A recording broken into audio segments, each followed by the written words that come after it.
भाषा और व्याकरण। आज इस विषय पर चर्चा करते हुए हम बात करेंगे व्याकरण की पूरी परंपरा क्या रही है, संस्कृत प्राकृत से लेकर हिंदी तक। जैसा कि हमें मालूम है, व्याकरण का एक विशेष लक्ष्य है। कई बार यह सवाल आता है कि भाषा और व्याकरण का क्या संबंध है। उससे पहले ये जान लें कि व्याकरण आखिर करता क्या है। जैसे जीवन में अनुशासन का महत्व है, वैसे ही भाषा में व्याकरण का महत्व है। तो जो भाषा कौशल है, उसमें दो तरह से विकास किया जाता है, एक ग्रहण करके और एक अभिव्यक्त करके। जो अभिव्यक्त करने वाला कौशल है, उसका संबंध बोलने से और लिखने से है, और जो ग्रहण करने वाला कौशल है वो सुनने और पढ़ने से है। तो व्याकरण इन चारों में से तीन में महत्वपूर्ण भूमिका निभाता है, और वो है शुद्ध लिखना, शुद्ध बोलना और शुद्ध पढ़ना। तो इस तरह से व्याकरण करता क्या है? जो मौखिक और लिखित भाषा है, उसमें व्याकरण का विशेष ध्यान नहीं रखा जाता, और हम कभी आगे चलकर देखेंगे कि इसके पीछे एक सामाजिक कारण है, और इसी को आधार बनाकर समाज भाषा विज्ञान की एक परंपरा शुरू हुई आधुनिक भाषा विज्ञान में। तो मौखिक और लिखित भाषा के रूप को स्थिर करने के लिए, शुद्ध करने के लिए एक सिद्धांत बनाया हमारे व्याकरणाचार्यों ने, और उसे हम व्याकरण के नाम से जानते हैं। कुल मिलाकर सरल शब्दों में यही कहें तो भाषा के नियमबद्ध योजना को हम व्याकरण के रूप में देखते हैं। जैसा कि हमने देखा भाषा कौशल के विकास में, उसमें शुद्ध लिखने, शुद्ध बोलने और शुद्ध भाषा के नियमों को जानने की एक समझ हमें व्याकरण देता है, और यही इसका महत्व है। चलिए, एक बड़ा ही प्रश्न बार बार पूछा जाता है कि भाषा और व्याकरण का संबंध क्या है। तो जैसा हम देखते हैं कि भाषा और व्याकरण एक दूसरे का विरोधी युग्म नहीं है, वो एक दूसरे के पूरक हैं। भाषा परिवर्तनशील है, और इस परिवर्तनशीलता को रोकता कौन है? व्याकरण भाषा के रूप को स्थिर रखने का काम करता है। ठीक इसी तरह से भाषा एक प्रयोग है और व्याकरण उस पर आधारित एक शास्त्र। ये सवाल मुर्गे और अंडे की तरह ही प्रचलित है कि पहले भाषा आई या पहले व्याकरण। तो भाषा का जन्म पहले होता है, और जब भाषा का रूप स्थिर हो जाता है तो उसके बाद ही व्याकरण लिखा जाता है। तो भाषा की गति स्वच्छंद नदी की तरह होती है, जबकि व्याकरण का रूप स्थिर होता है। भाषा किसी के शासन में नहीं रहता, जबकि व्याकरण एक अनुशासन है। इसलिए भाषा बदलती रहती है, लेकिन व्याकरण नहीं बदलती। तो भाषा के लिए व्याकरण का होना जरूरी नहीं है, लेकिन अगर आपको व्याकरण लिखना है तो उसके लिए भाषा का होना आवश्यक है। भाषा शिक्षण के लिए व्याकरण सहयोग कर सकता है, लेकिन सिर्फ व्याकरण पढ़कर कोई भाषा नहीं सीखी जा सकती। भाषा विषम रूपी होती है, अलग अलग प्रकार की होती है, बहुरूपी होती है, जबकि इनके बीच व्याकरण का काम क्या करता है? इनमें समरूपता लाता है। और आखिरी बात, व्याकरण भाषा को जीवंत नहीं रखती, मगर उसे जीवित अवश्य रखती है। अब संस्कृत का उदाहरण देख लें। संस्कृत का जमाना गए लगभग 3000 साल हो गए हैं, लेकिन वो आज भी जीवित है, चाहे वो जीवंत नहीं।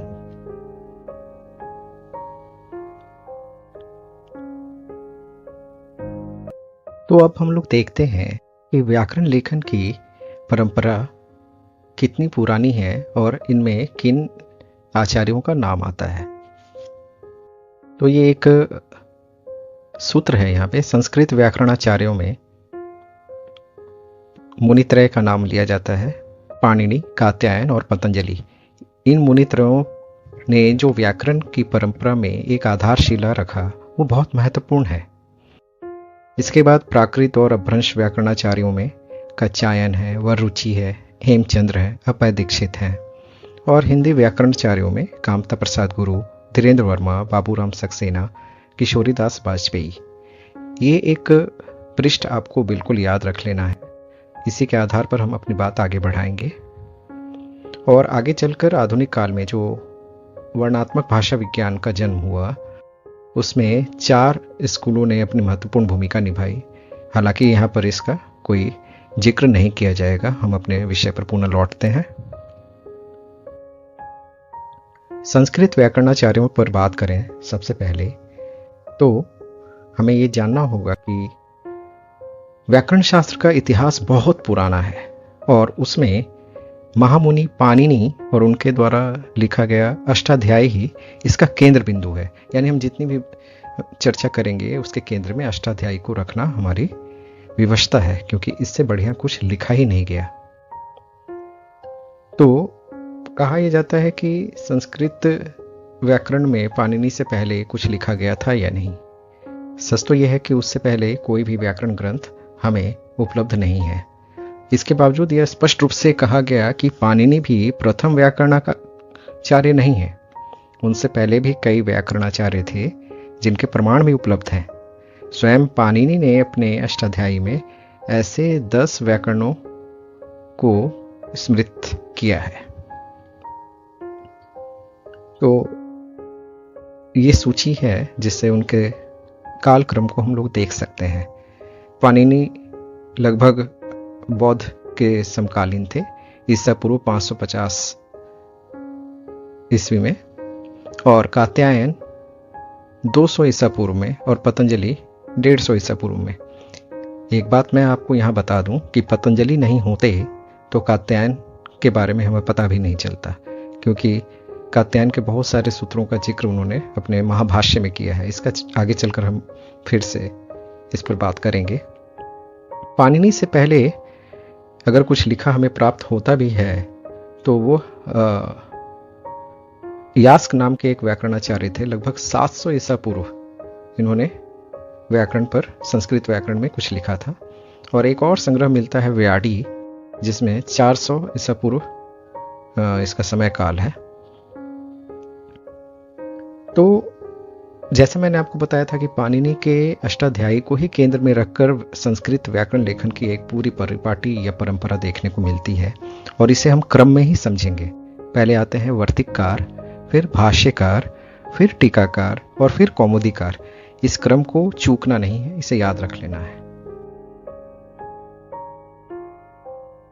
तो सबसे पहले वर्तिकार की बात करें तो वर्तिकार में पाणिनि के अष्टाध्यायी के बाद और पतंजलि से पहले कई वर्तिकार हुए, जिनमें उक्त, अनुक्त और दुरुक्त तथ्यों पर विचार किया गया। इसे ही वर्तिक कहते हैं। अब ऐसे वर्तिकार व्याकरणाचार्यों में कात्यायन का नाम सबसे पहले लिया जाता है, फिर है भारद्वाज, सुनाग, कोष्टा, वाडव। इन वार्तिकारों ने पाणिनि के दिए सूत्रों पर विमर्श करते हुए उनका तुलनात्मक अध्ययन किया, और इन्हीं वार्तिकारों के पश्चात जो है भाष्य और महाभाष्य लिखा जाने लगा। तो उन भाष्यकारों में यानी पतंजलि के महाभाष्य, मतलब कई विद्वान ये मानते हैं कि पतंजलि के महाभाष्य से पहले भी कई भाष्य लिखे गए, परंतु पतंजलि द्वारा लिखा गया भाष्य अन्य भाष्यकारों की तुलना में इतना अधिक विस्तृत और स्पष्ट था और प्रामाणिक था कि उसी के कारण पतंजलि के भाष्य को ही महाभाष्य कहा जाने लगा। इसी के कारण पाणिनि, कात्यायन और पतंजलि, ये जो मुनित्रय हैं, इनको व्याकरणिक कार्य के लिए ही उन्हें ये नाम दिया गया। अच्छा, इसके पश्चात, भाष्य के पश्चात हम लोग टीका के बारे में पढ़ते हैं। संस्कृत में टीकाकारों का विशेष स्थान है। इन टीकाकारों का काम क्या होता था कि अधिक से अधिक सूक्ष्मता प्रदर्शित करते थे अपने व्याकरण में और इस कारण भाषा शास्त्रीय रूप से विवेचन करने के लिए इन टीकाकारों का विशेष स्थान था। दो नाम आपके सामने हैं, ये काफ़ी चर्चित नाम है। शब्द कौस्तुभ, आगे भी हम नाम देखेंगे, भट्टोजी दीक्षित, और दूसरे हैं अप्पय दीक्षित। इन्होंने सूत्र प्रकाश नाम से टीका लिखी। अब जैसे अष्टाध्यायी के टीकाकार हुए, उसी प्रकार से महाभाष्यकार के भी टीकाकार हुए। पतंजलि ने जो महाभाष्य लिखा उसकी भी टीकाएं मिलती हैं, और इनमें तीन बड़े नाम हैं। एक तो भर्तृहरि ने, कैयट ने और नागेश भट्ट ने। नागेश भट्ट का काम व्याकरण पे बहुत बृहद है। अब देखें ये कौमुदीकार क्या होते हैं, इन्हें प्रक्रियाकार भी कहते हैं। तो टीकाकारों के उपरांत कौमुदीकारों ने संस्कृत व्याकरण में कार्य किया, और इन्होंने पाणिनि के अष्टाध्यायी के सूत्रों पर ही आश्रित, किंतु उनके क्रम से भिन्न प्रक्रिया क्रम के से सूत्रों को सजाकर जो रखा, इन्हें ही प्रक्रियाकार या कौमुदीकार कहा गया। अब ये कौमुदीकार में अगर देखा जाए तो इनका लक्ष्य क्या था? इनका कार्य पाणिनि के द्वारा जो लिखित अष्टाध्यायी है उसमें लोक रुचि उत्पन्न करना और उसका प्रचार प्रसार करना, यही इनका लक्ष्य था। इनमें सर्वाधिक चर्चित नाम भट्टोजी दीक्षित का है, और सिद्धांत कौमुदी नामनी प्रयोग क्रमानुसार इन्होंने व्याख्या लिखी। तो इस तरह से हम देखते हैं कि मुनित्रय में ये तीन नाम हमारे संस्कृत व्याकरण लेखन की परंपरा में बहुत महत्वपूर्ण है, पाणिनि, कात्यायन और पतंजलि। अब इन्हीं के बारे में थोड़ी संक्षिप्त जानकारी रख लेते हैं, आखिर इतने महत्वपूर्ण क्यों है। वैदिक संस्कृत और लौकिक संस्कृत, आपको याद होगा कि लगभग 1000 साल का इनका समय अवधि रहा, और 1500 ईस्वी से लेकर 500 ईस्वी तक लौकिक वैदिक संस्कृत और लौकिक संस्कृत का समय था। तो दोनों के लिए ही अष्टाध्यायी की रचना पाणिनि ने की, और इस तरह से 4000 सूत्रों में संस्कृत भाषा को पाणिनि ने इसे परिनिश्चित कर दिया। कहते हैं कि उनके जो प्रत्याहार है और अनुबंध है वो गणित के नियमों की तरह सूक्ष्म और वैज्ञानिक है। उनके सूत्रों में व्याकरण और भाषा शास्त्र संबंधी अनेक महत्वपूर्ण तत्वों का समावेश मिलता है। इनके व्याकरण के जो प्रमुख तत्व हैं उसमें वाक्यों में पदों का संकलन, पदों का प्रकृति, प्रत्यय विभाग, पदों की रचना, ये सभी व्याकरण के अंश हैं या हिस्सा है जिस पर संस्कृत में पाणिनि ने लिखा। और इन नियमों की पूर्ति के लिए उन्होंने धातु पाठ, गण पाठ, उणादि पाठ सूत्रों की व्याख्या की। तो पाणिनि सूत्रों में उक्त, अनुक्त एवं दुरुक्त विषयों का विचार कर कात्यायन ने वार्तिक की रचना की। हमें वो क्रम याद रखना चाहिए कि पाणिनि के बाद कात्यायन का जिक्र होता है और उसके बाद पतंजलि का। तो कात्यायन लगभग 300 ईसा पूर्व, पाणिनि के सूत्रों पर लगभग इन्होंने 4295 वार्तिक लिखे। पाणिनि की तरह ही ये बहुत बड़े ज्ञानी थे, और इन्होंने लोक जीवन के अनेक शब्दों का संस्कृत में समावेश किया और न्याय तथा परिभाषाओं द्वारा व्याकरण का विचार क्षेत्र विस्तृत किया। अब ये कात्यायन के वार्तिक पर पतंजलि ने 150 ईसा पूर्व महाभाष्य की रचना की। जैसा मैंने आपको पहले भी बताया था कि पतंजलि के महाभाष्य से ही हमें पता चला कि कात्यायन ने क्या लिखा था और कैसा लिखा था। महाभाष्य के बारे में बात करें तो ये एक आकर ग्रंथ है, और इसमें प्राय सभी दार्शनिक वादों के बीज हैं। इसकी शैली अनुपम है। इस पर भी अनेक टीकाएं मिलती हैं। भर्तृहरि ने त्रिपदी लिखी, कैयट ने प्रदीप, शेष नारायण ने सुक्ति रत्नाकर लिखा। महाभाष्य शब्द का अर्थ देखें तो क्या होता है? इसे समीक्षा भी कहते हैं, टिप्पणी भी कहते हैं, विवेचना भी कहते हैं, आलोचना भी कहते हैं। तो ये कहा जा सकता है कि ये अपने दौर के व्याकरणाचार्य होने के साथ साथ एक आलोचक भी थे। तो इस व्याकरण महाभाष्य में पतंजलि ने पाणिनि के अष्टाध्यायी के कुछ चुने हुए सूत्रों पर भाष्य लिखी। इसीलिए इसे व्याकरण महाभाष्य कहा जाता है।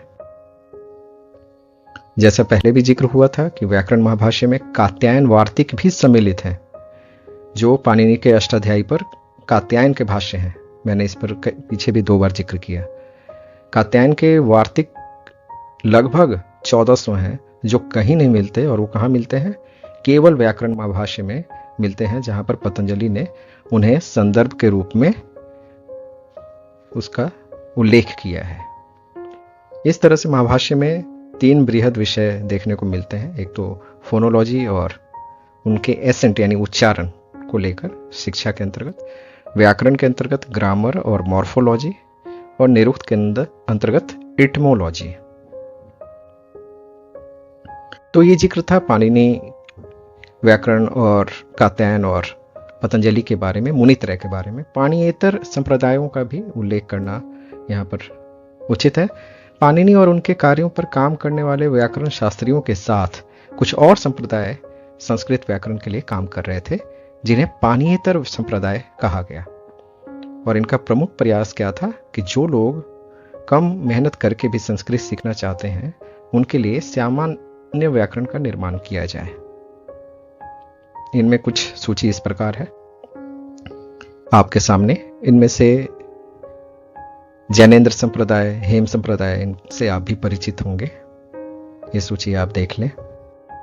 इसके अलावा अपाणिनीय व्याकरण में भी कुछ नाम लिए जा सकते हैं। ऐन्द्र व्याकरण, जैनेन्द्र व्याकरण 6वीं शताब्दी में, सरस्वती कंठाभरण भोज के समय में। हेमचंद का नाम लेना यहाँ पर उल्लेखनीय है, क्योंकि इनके जो व्याकरण ग्रंथ हैं उसमें संस्कृत के साथ साथ प्राकृत और अपभ्रंश, इन दोनों का भी उल्लेख होता है। तो आप समझिए कि इनका कार्य भी कितना महत्वपूर्ण है और कितना तुलनात्मक है। और एक और रचना है हरिनामामृत, रूप गोस्वामी द्वारा रचित है। 2 नाम और भी आते हैं, भर्तृहरि और नागेश।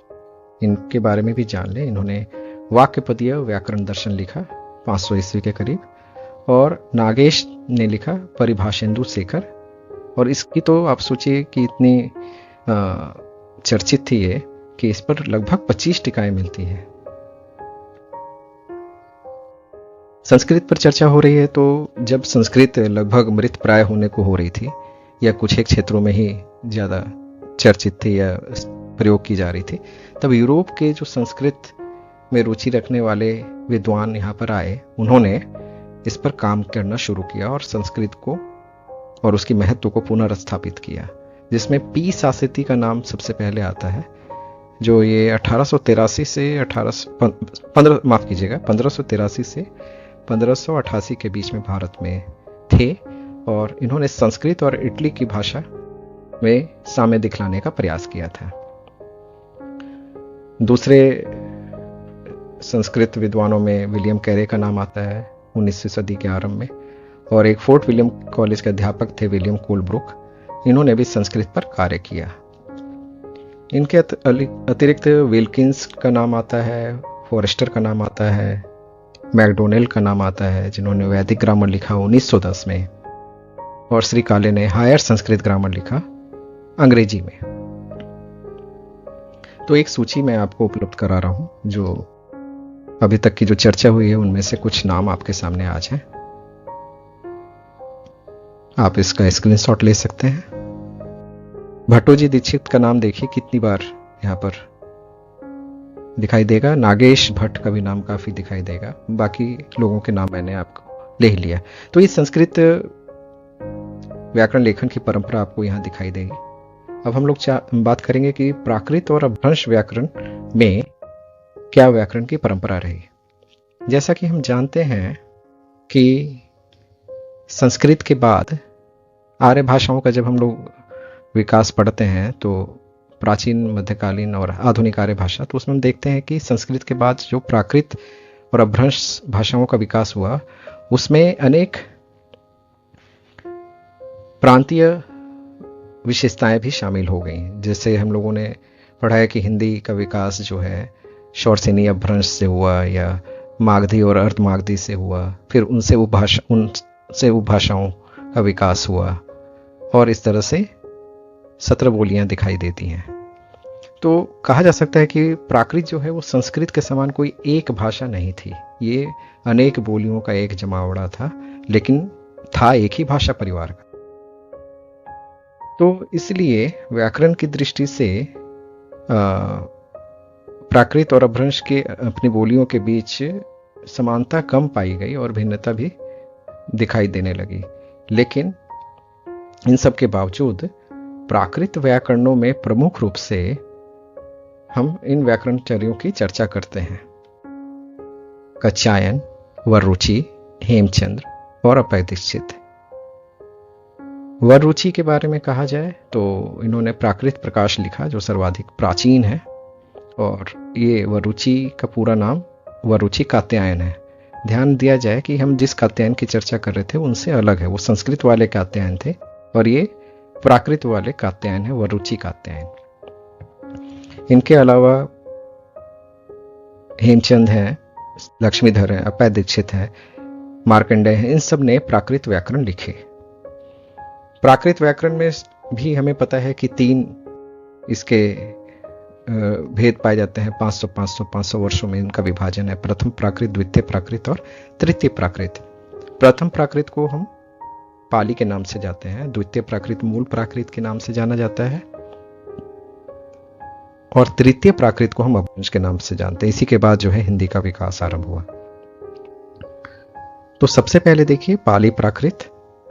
पाली व्याकरण के अंतर्गत जो है, जो नाम व्याकरण पे भी इनमें जो काम हुआ उसमें बात करेंगे। पाली में व्याकरण को शब्दानुशासन कहा गया और संस्कृत में इसे शब्दानुशासन के नाम से जानते हैं। जैसा कि हमें मालूम है कि पाली, प्राकृत और संस्कृत एक ही भाषा परिवार से संबंध है, इसलिए इनके व्याकरण में काफी साम्यता दिखाई देती है। और कहा जाए तो आज पाली व्याकरण अत्यंत समृद्ध और परिपूर्ण अवस्था में प्राप्त होता है। पाली व्याकरण के अंतर्गत 5 व्याकरण संप्रदायों का जिक्र मिलता है, जिनमें से 3 ही बहुचर्चित हैं। कच्छान व्याकरण, मोगलान व्याकरण और सदनीति व्याकरण। शेष 2 व्याकरण का जिक्र ही मिलता है कहीं कहीं, बोधिसत्व व्याकरण और सबगुणाकर व्याकरण। कच्छान व्याकरण सबसे महत्वपूर्ण व्याकरण है। पाली के अगर बात करें, पाली व्याकरण की बात करें, इसे कच्छायन व्याकरण भी कहते हैं, यानी कात्यायन व्याकरण। जैसा कि हमने अभी पीछे भी बताया था, 7वीं शताब्दी में कच्छायन नाम के व्याकरणाचार्य हुए थे, और ये वार्तिककार कात्यायन जो है उनसे अलग है। यहां तक कि वररुचि कात्यायन से भी अलग है ये कच्छायन। अब आते हैं अपभ्रंश व्याकरण की बात करते हैं। अपभ्रंश व्याकरण में ग्रियर्सन ने कुछ नाम गिनाए हैं जिन्होंने अपभ्रंश व्याकरण लिखा। त्रिविक्रम, लक्ष्मीधर, सिंहराज, अभय दीक्षित। इनको प्राकृत व्याकरणों का पश्चिमी संप्रदाय ग्रियर्सन ने माना है, और सबसे प्राचीन संप्रदाय के प्रवर्तक के रूप में वररुचि को माना है। लेकिन ये कहा जा सकता है कि जैसी परंपरा संस्कृत और प्राकृत में मिली, अपभ्रंश में व्याकरण लेखन की कोई विशेष परंपरा नहीं नजर आती। और जिन प्राकृत व्याकरणों ने अपभ्रंश व्याकरण पर चर्चा की है, उसमें से एक नाम उभर कर आता है, राम तर्क वागीश। तो यहां तक अपभ्रंश की बात हो गई। अब हम बात करते हैं हिंदी व्याकरण की। हिंदी व्याकरण की पूरी परंपरा को हम 5 खंडों में सुविधा के अनुसार बांटते हैं। एक आरंभिक काल, विकास काल, उत्थान काल, उत्कर्ष काल और नवचेतना काल। जो सबसे पहले आरंभिक काल है, उसमें देखेंगे कि विदेशी लेखकों ने ज़्यादा इसमें अपनी भूमिका निभाई। 1676 से 1885 तक, आपको पता होगा भारतेंदु की मृत्यु 1885 में हुई थी, और 1676 का समय भक्तिकाल समाप्त हुआ, रीतिकाल आरंभ हुआ। तो इस बीच में जो उपनिवेशवाद का दौर रहा और अंग्रेजों का और विदेशी लोगों का भारत में आना जाना रहा, उनमें से यहाँ पर भाषा को लेकर जो विद्वान थे उनमें से कुछ लोगों ने लिखा। लेकिन इन्होंने व्याकरण क्यों लिखा? ये जिनमें आप 3 नाम देख रहे हैं, जॉन फर्ग्यूसन, इन्होंने हिंदुस्तान भाषा का व्याकरण लिखा। जॉन बॉथविक गिलक्राइस्ट ने इंग्लिश हिंदुस्तानी कोश लिखा, और जॉन शेक्सपियर ने अ ग्रामर ऑफ द हिंदुस्तानी लिखा। इनका कार्य हिंदी का विकास करना नहीं था, जैसा कि हमें मालूम है। ये सीमित प्रयोजनों के लिए एक विदेशी भाषा के